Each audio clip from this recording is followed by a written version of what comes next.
beautiful souls, and welcome back to the Alchemist and The Oracle, a space where we engage in spiritualized conversations that deepen understanding, inspire transformation, and spark meaningful dialogue about life's most profound truths. I am Nicole Love, the Oracle, and I am joined by the amazing, I love, I just looked over. I love your background. But anyway, the Warriors Artist here are in the Alchemist with her beautiful crystal. Do you know what kind of crystal that is? It looks like citrine. It probably is. It looks Or like a maybe diamond. it's A diamond. what's another yellow stone? All right, so today we're That's a good one. continuing our conversation about we're celebrating our Blackness and being women. So I have some questions that I have pulled that I think will help to just start the conversation. So the first question, so I'll ask the question, I'll let you answer it, and I'll answer it as well. First question I have is, who were you before the world told you who to be? I stumped her. That's an interesting question. Oh wow. Wow, this These just are brings up the God memorandum that we were just asked to look at. I've known about that, but the depth of that freaking poem is deep. Well, I mean, man, the whispers, I guess, when we were chosen to be born was that of the Creator. Who was I before? Who were you before the world told you who to be? Well, You want me to wow. share while you process the question? I know who I was because Sure, I've go come back to ahead. myself. I am not normal Oh, well, yeah. because what is considered normal just feels abnormal for me to articulate myself. Articulate is not the right word. Assimilate, Hmm. because it just drained the life force energy out of me. So I was on this pursuit Yes. of checking the boxes that they give you at a certain point when you go to school. Mm-hmm. And mainly in high school, because I went to a college prep school. And so they gave me the list, like, okay, go to college, and then these are the things you need to do in order to be seen as a valuable human being in this society and thus in the world. Right. So it was just always this constant overwhelm. I was always tired. I always felt misunderstood, out of place. I always felt, I was always being told that I was taking up too much energy and that I was too big and I needed to like calm down, and quiet myself. Calm down and shut the hell up. That's why we connected. So that is who I was attempting to be, and who I realized that just wasn't who I was. So who I was before the world told me who to be is everything that makes other people uncomfortable who are trying to assimilate to how the world and the culture tells them they need to be. And I lean into that. I make people uncomfortable. Yeah. Your turn. I feel like we're The playing a reason, board game. the reason is that coming off of this weekend, as you well know, at least probably then our second time. I mean, and looking back and standing in power and alleviating or actually eradicating is a good word. Perfectionism, which has what's the word? Plethora of limiting beliefs attached to it. Oh my God. I know, right? Huge limiting beliefs. which is downstairs. I might have brought it up, which has self-criticism, seeking,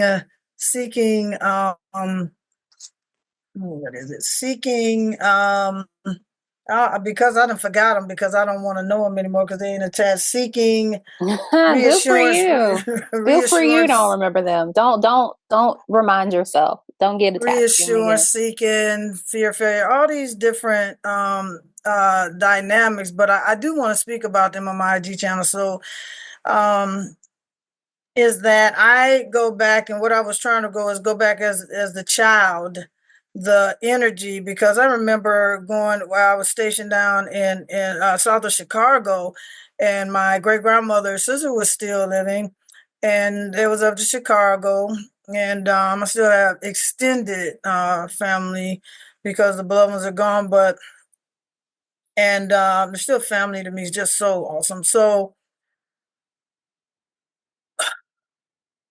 she had said something to me about when I was younger, I had all this energy.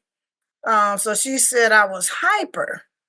And I told her, I just had a lot of energy. I think that's one of the words, a hyper child. And I'm like, thank God that they didn't have the stuff that they're trying to tone kids down with today. I probably wouldn't have took it. So, or spit it out, or maybe I would have because I deal with people talking, but we'll see. So that was energy. I was high energy. I was different. I was like a black sheep, and I still am. And just the things that you said is exactly her. And still to this day, I don't. I'm misunderstood because I'm not heard, and I can't stand not being heard and misunderstood and misunderstood. Now I say that because the reading that I had that says that now my ancestors, my mom, my grandmother, they now understand who I am now that they've crossed. Okay. And Yeah. so it's Yeah. amazing. And obviously, that I have been trying from the essence of my childhood to try to balance my masculine and feminine energy. My masculine energy is a little bit more dominant, and I'm actually good with that. And how I was supposed to be defined as a woman, you know, I was supposed to be walk this and that. When you're a kid, you just being the essence of who you are, trying to figure, things out, and being told not to be this way. You got to do this, you got to do that, which is unnatural to my spirit or my soul. So, and how I came here in the essence that the creator whispered in my ear the all to be the authentic. So this here God memorandum is so deep, and it reminds me of that, of how the energy I had. I just had energy. My brother has said something to me, and I'll see later whether I get something back to dealing with our dad. And there was something about me, or us, we that we hide. And when you talked about, there's something that other people have said to me.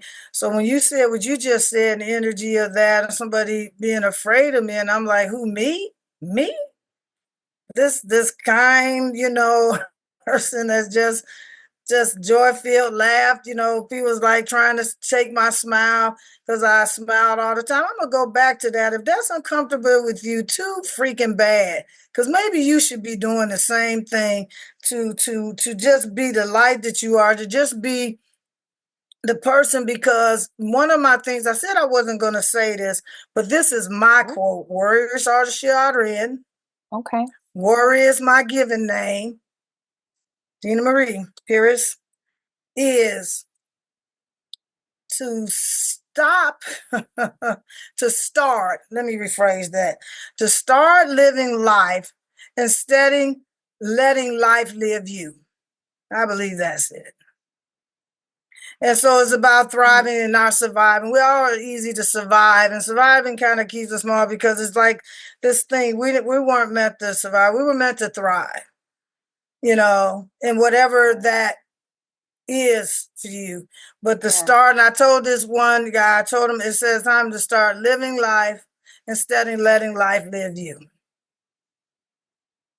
And you can see it. And so being a child was just that happy-go-lucky person.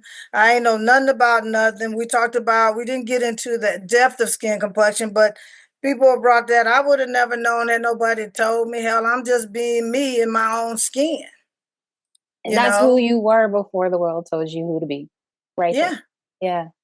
Yeah. I like how you went to your childhood. I think that for some people come out the womb and they're like instantly told this is who you need to be, so they never get to connect to that. And I feel like my mom did her best to keep me in that space of being a child as best as she could. So I was kind of, it's funny you mentioned childhood. I was reflecting like last year, and I had this revelation of like who am I in relation to like just referring back or reflecting back as like a child that has always been there, but I just have forgotten that or disconnected from it. And Yeah. it's as a child, I love playing in the dirt. Like I love playing in the Oh, dirt. And I love collecting like rocks and things like that. I used to talk to like the animals and the trees. So how that reflects now, I feel like I'm much more um comfortable being my authentic self. And I'm a crystal practitioner. I love gardening. I still talk to the birds and animals. I have this joke where I like animals more than I like people. So I see like when I lean into my authentic self, I've come back to who I was, and I'm doing those things in a way that just feeds my soul. And when I'm tapped in, it's just like that joy. So when I hear you talk about like you as a child were just like joyous and like you would see the best parts of the world that you live in, I think that's who you are. Because I know you. I feel so blessed and honored that I get to see the real you, oh, that you've granted me access to see you in that way because you are the joy. You're like, and it's just infectious. And I think we make people uncomfortable because yes. they've lost that connection in that way. And it's not about us too, because I used to get really like annoyed or just confused, like, Yes. why are you coming for me? Like, I'm over here doing my own thing. But what I realized is that I like God is using me in a way to remind people of the path back to themselves. So if I Yes, make them exactly. uncomfortable, that's not my business. You need to figure that out. That's right. I mean, that's exactly what's going on now. And that's the reason why, even through this here second Unleash the Power Within with Tony Robbins, and the reason why, Major Ia Yana Van Zandt is doing um what she's doing is to try to bring us back to our authentic selves Mm. and to alleviate, because regardless to what you think or how you understand suffering, and most people, you can deny this, take what you can and leave the rest. But for me, perfectionism was a suffering. Am I still Yeah. going to be particular in my Toryism? Oh my Yeah. God. It's so But like it drains that your life it, energy. Yeah. yes. I mean, trying to be this way, trying to do this, trying to do that, trying to be everything other than the truth of who you are. I believe that's something that Major E is from the truth of who you are. And I still, like I said, still will have to continue to battle with the ego self, because it's been protecting us for so long and keeping us small for so long. And even there are even people that came up that I mentioned and that I understand that are CEOs, big stuff, maybe created all that, still have challenges within their own selves. Yeah. So being that and having the money doesn't make that, because you'll hear certain people. I mean, even the book Worthy that Jamie Lima Kearns Lima, Jamie, oh hell, I'm Lima sorry. Kearns, Yeah. Jamie, It yeah, Cosmetics founder, for those of you like, who is that?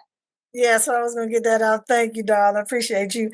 So, talked about her worthiness, and even though she did, a lot of us have pursued certain things, some on higher levels, some in the middle, but we've still been successful. But she still, even in that, man, talked about that she still felt unworthy. What was the name of her Um, book again? it's Unworthy? called Worthy. It's Worthy. over there. I need to get through. It's just so many books, and see, this whole perfectionism thing has kept me from like, oh, I don't have enough time. I got all these books, and then I'm not getting them read. It's crazy because I'm about to hit life force because I'm all about vitality. And I've had the book, and I've done Life Mastery last, and I dropped 20 pounds really quick, and kept it off. Since I came back, I kind of got back into a habit that's not mine because I never understood comfort food, and I don't want to understand it anymore.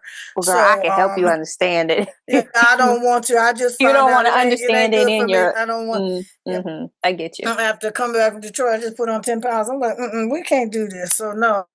So and keep it moving and understanding that what I'm doing and the vitality and the energy you feel from just doing that, just off track a little bit, but that causes so much of that. So us, we were created to be able to help people see what that is. They might not know it, but to help them alleviate that can just be the great. And then I won't even talk about our men, our black men, since we're talking about blackness here, and their endurance. And so I keep it real. So when I'm in town and the ones where I go to, I keep it real. And see, I offered, this person, forgot his name. Is just, it's just like I can tell even within them they have it. I offer somebody the opportunity to have a second chance thing at really being able to do that. But if we don't believe we are worthy or that in our minds, then we will avoid the opportunity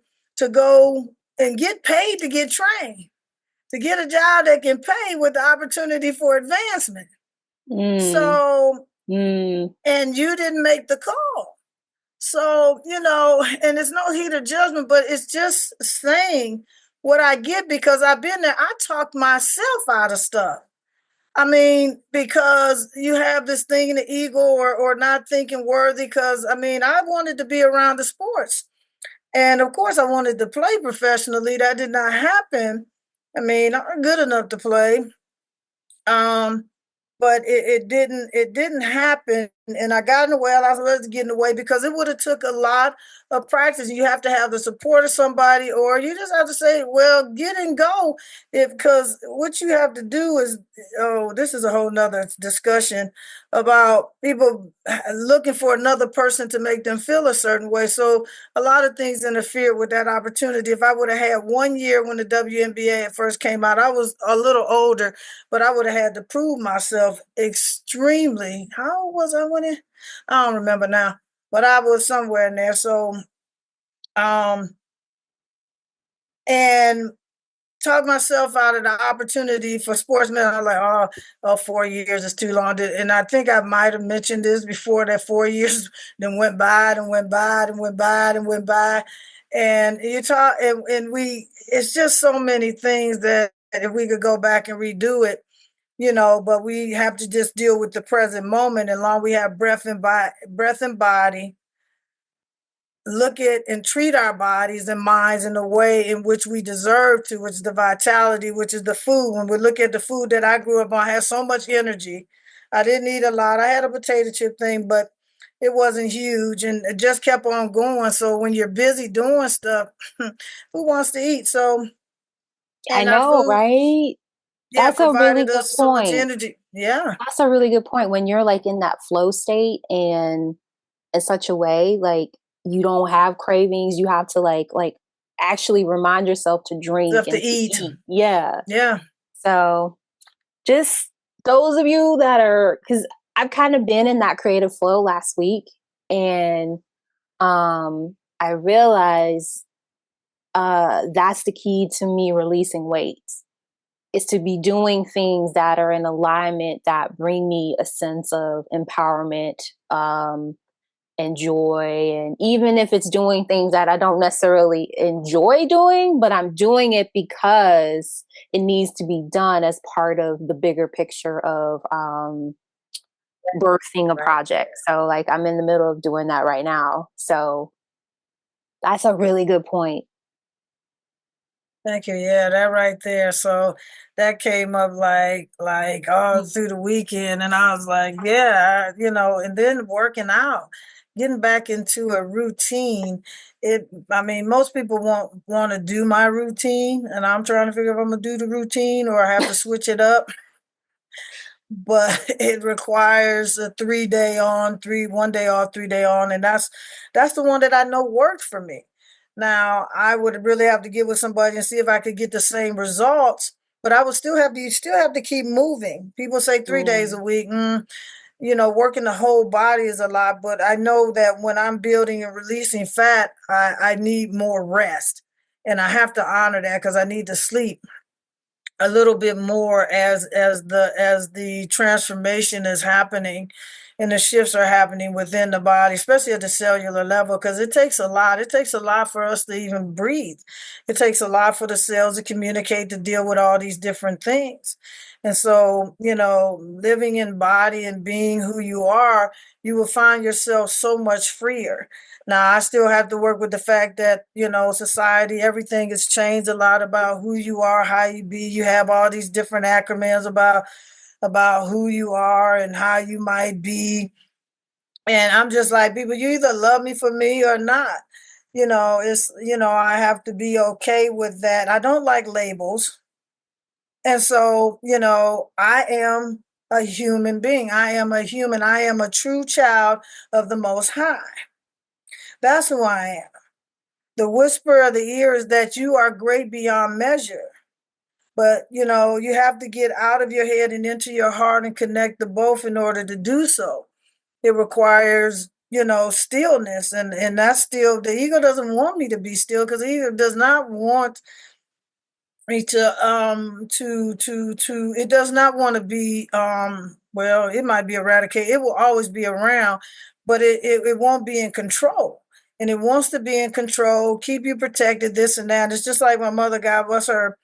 And I know that she as well, her and my grandmother, all them, always said be careful. And there was a time later, I don't know, 2000, whatever, I would say, okay, I'll be, well, for driving, that means I'm going to watch out for other people. But to be careful and to sit there and to kind of just stay in this little bubble is kind of what keeps us small. Um, mm, and there's so many other dynamics. We think about this person did this.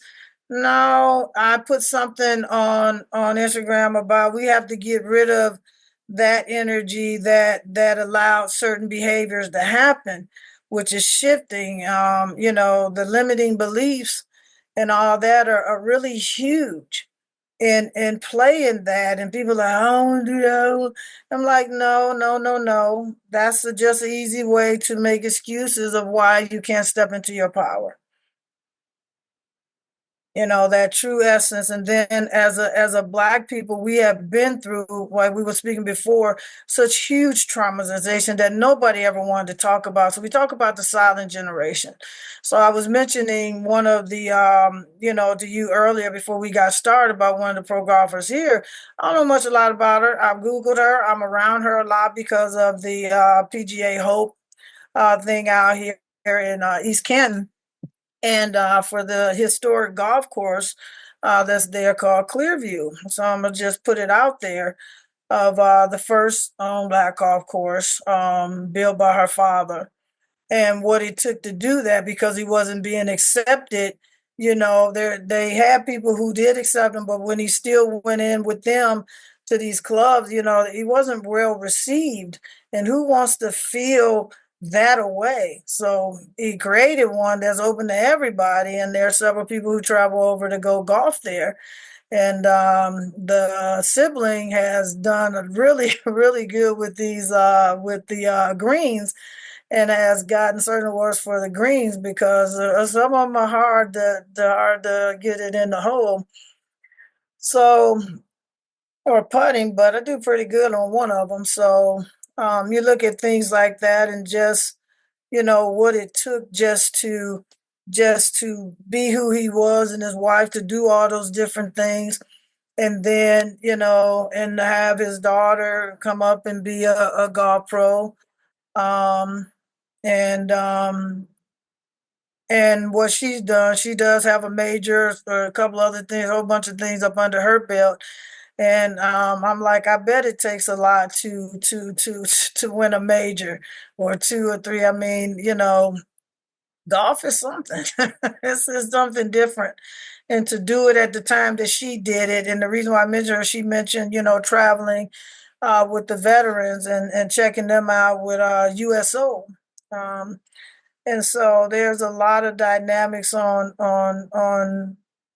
our history and how we look and how we become, and a lot of us, like, and then you go back to what I said, because my grandmother was, trying to mold me, and it just didn't work out. She still loved me, and now I know she really, really, really knows, um, you know, who this granddaughter was or is still, of course, because I'm still here, and no matter whether I'm in body, however I come back, will be great.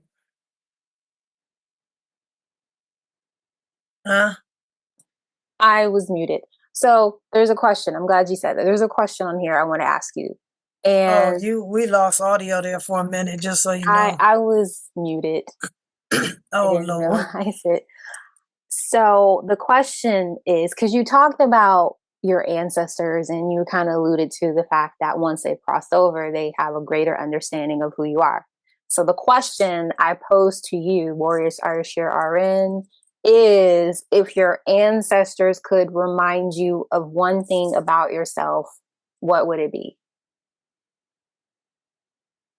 Oh, that I'm brilliant beyond measure. Ooh, that's a big one. Yeah. Hmm. I thought I'd have time to think of the answer for me, which you was just like, this is what it is. If my ancestors could remind, okay, why? They have reminded me, that's why I Why are they know. reminding you that? Just curious. They reminded me of that because I know enough in that they want me to go out into the world and be that light and that shift for people. Um, yeah, so they can just know what's possible. I mean, the whole shift in what we believe and how we suffer has to do with what we think and what we believe. If we shift our beliefs and our values to that are the true nature, the true nature of us, then it would be so different.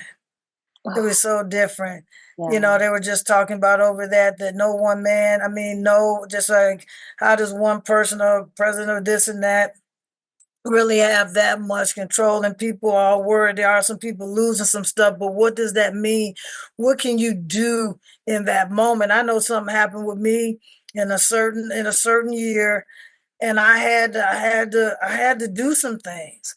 Well, just say leaving the military, I had to do some things, and it's like, okay, this, and I tell you, will come and get creative.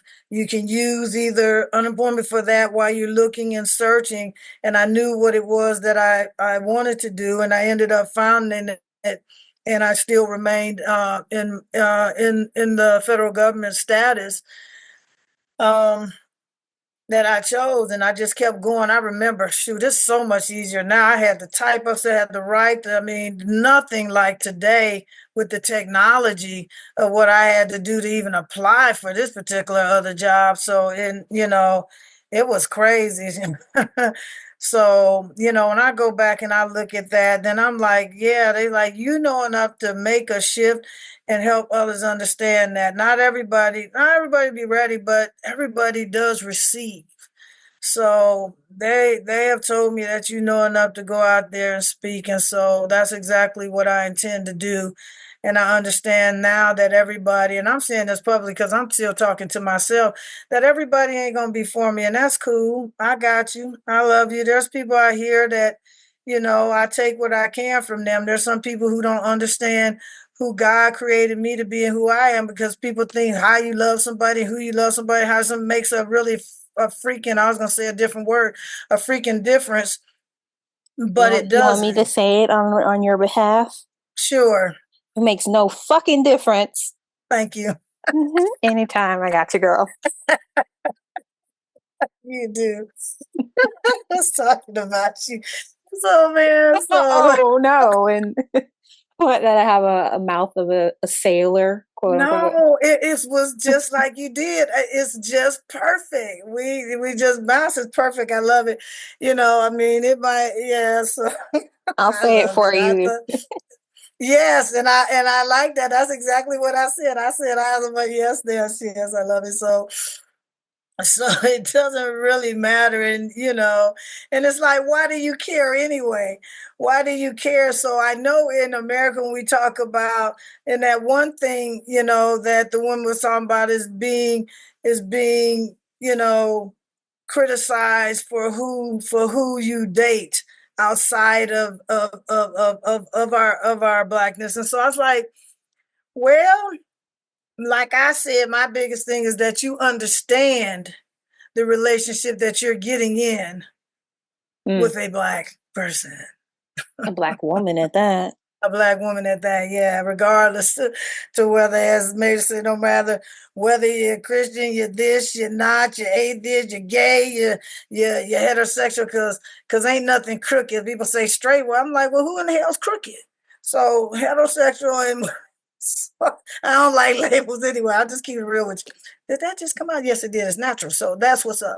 So I just want you to know. So We have an identification problem right now in the world. yes. It is the cancer that is eating away at our capacity to remember our power when we realize that we're more alike than this They're not. identification that is being pushed is separating us. Yes, that right there. That right there. It's spiritual warfare in action. I That whole remember. identification that's the bomb that has gone off, and we're being affected by it. Oh my God, this is just tell you how many years have went by. I'm not gonna say how many, but this one guy I remember who worked where I worked, and he had this "We Are One" on his plate.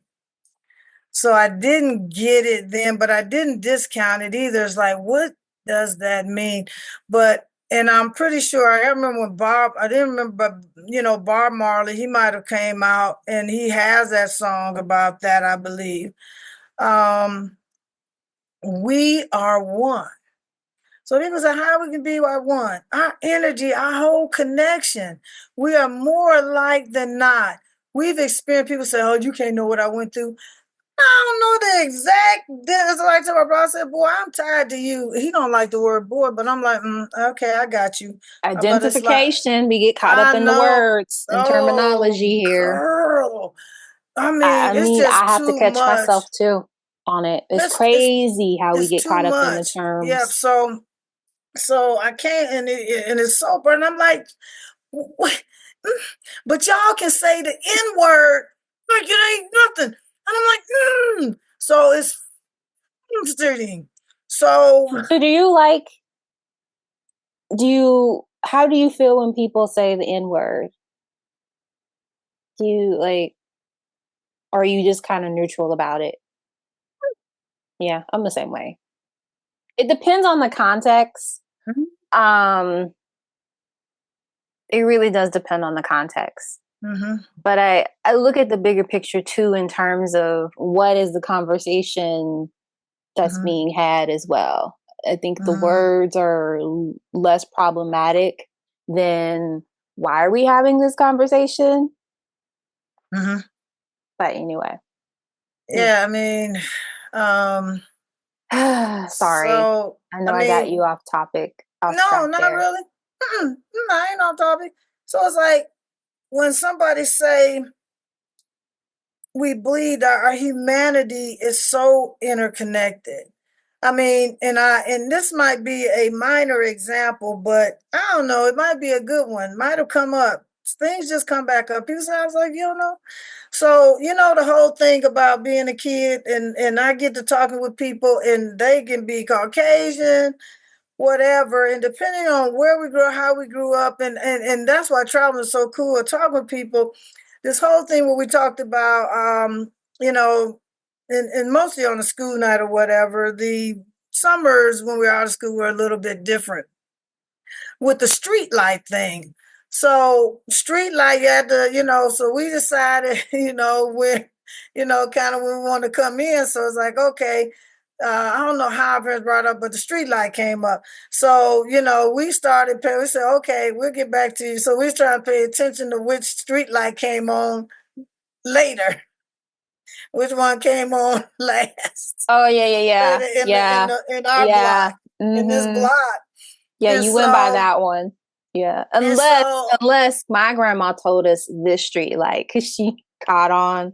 She's like, when oh, this street light in front of this house comes we, on, your ass need to be in the house. no, Now so, get out the house and don't come back till then. so we got to Y'all choose, were smart. the streets light. We got to choose it. So this That's particular one. funny.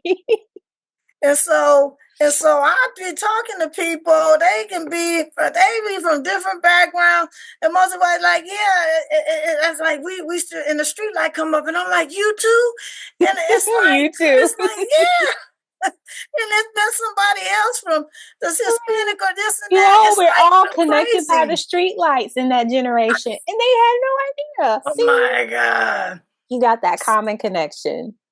My yeah. generation is we're connected to Saturday morning cartoons, and then you go out and play. You'd wait for Saturday because the TV would like not be Well, showing. Saturday, it's interesting because Saturday was called Looney Tune fan, See, I didn't Bugs watch Looney Bunny, Tunes. Pink Panther. I mean, Oh, Pink Panther, that is a Mr. cartoon. Magoo, See that girl, I didn't and then watch. Disney was in there a little bit, but I was no, but watching the Warner Smurfs, the Brothers. Munchie Cheese, the Snorkels. You like the Smurfs? Yeah, that Let's was see. later though. I was working my butt off then. So oh Trying to think of the man. other But one. Saturday was still that day. So Mm. Saturday was actually cleaning day. So we did have the kitchen thing that me and my brother alternated, which the sweeping, the mopping, or the dishes thing. So every other day we did the dish because I didn't like the whole week thing at once. Alternate then sweep the kitchen. But Saturday was cleanup day, the whole house coming up day. So I chose the kitchen. My brother had the bathroom. Mm. And then you had to vacuum the carpet. So we were able to watch the cartoons, do whatever, do the cleaning, and then outside, then it was just open. It was just open day. But the cartoons were the first and foremost on Saturdays, big time. And then Mm. like my brother and then my mama liked to watch scary movies on Friday I night because we had to love see that about you Chucky the lady. that's such a good reminder of just the simplicity, Mm-hmm. just a very simple level of that similar connection point of the street lights.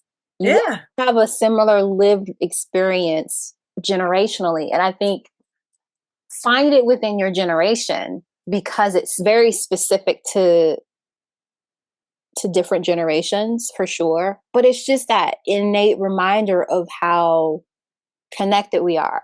I always think of the fact of like we're all one. Well, like I summarize this, we all live on Earth, so therefore we're all one. We're on this one planet Mhm. together. Yeah. Yeah. So it just puts everything in like we're contained on this one planet. But I mean, even, well, since we got the generation, I really can't help when the heck I was born. So whatever, y'all. But what So, is I that? mean, But what do you mean? That's a good thing. I think it is a good thing. we need But people to be born at different points in the timeline of human existence. And then we relate to different people in a way that creates a society that is layered. agree. Hmm. That right there, I agree. But you just said something that kind of reminds me, of the generations who people think that they're old at 30. I'm like, I'm really disturbed by this attack against baby boomers, where they'll well, say like, thank you. That's "Okay, why I boomers," brought it up. and I'm like, I don't. Where have we lost the value in? And it's very much American culture. Yeah. It's American culture, and I Yes. think even within Black culture, like we don't. I don't have that thought process. That's why when I hear it, I'm just like, what? No, I love my older generations. You have respect and reverence, and you have honor for them. Just within Black culture. And so Always when I have. hear people say like, okay, boomer, it's just like just very dismissive. Or I've heard people say like, Yeah. um, well, it's our turn, or they blame them for, you know, their challenges and struggles and things of that nature. And it's just like, we can't throw away people. How you're gonna get, I mean, if you're blessed with that, You're gonna you're get gonna older too. be Yeah. part of that older generation. Yes. It's just so Yes. dismissive and it's so dishonoring. And I think that's Thank part you. of the process, is we part of the problem and the challenge as well, that we don't value humans no matter their age. Yeah. Yeah. And it And we just yeah. baffles my mind that we have people who discredit their value or just want to toss them aside. It's like, Uh-huh. that says a lot to me about you in terms of seeing the value in human life. Yeah. I mean, because there was a time, we had to go back and still, depending on how people continue to take what they've learned or the drama and not looking at it, because there was a time that I remember I had this conversation with my former spouse. So this whole thing about spankings, because we take, and even with one of my friends that's who's in Florida right now, had this conversation where her son gave her an awakening. Mm. And I don't believe in spanking, because I don't think it really solves nothing. And then you don't even talk about it. You spank, okay, you did this and that, but where we get down to the nitty gritty. Okay, the kid did this. Okay, why did you do it? I have a certain situation that came up. It would really be known. The only person who would know about it is the person who was involved. Where you're so afraid if something happened that you can't really tell the truth. That came up. So when we look at kids, the dismissing them and allowing them to be so afraid to make mistakes that they're going to get chastised, that's a problem. And dismissing them, children ought to be heard. They ought to be heard, because you look at, especially in this day and age, the technology, this and that. Say people say, so I try to be careful, and Major Alchemist that talks about this. Tony Robbins in his thing talks about this. Is about where you put the I am in front of. See, I will never, and you talk about, and I am going to go in and talk about overcoming. And also, another thing I was sharing with another inner circle person is about not sitting in diagnoses. This may be off the topic just for, so I'm not going to go into it, but and why that is, and why I don't say I am this or I got that. I have experienced it. I could experience some now. But trust me, baby, it's temporary. So, so What's the reframing of that? What do you see like sitting in the diagnosis when you have an identification of something that may be going on in the body? What do you see it as you I being see it the alchemist that you are? as it's a temporary occurrence of dysfunction. So it's like when my immune system got down, I'll speak about last year. Oh my God.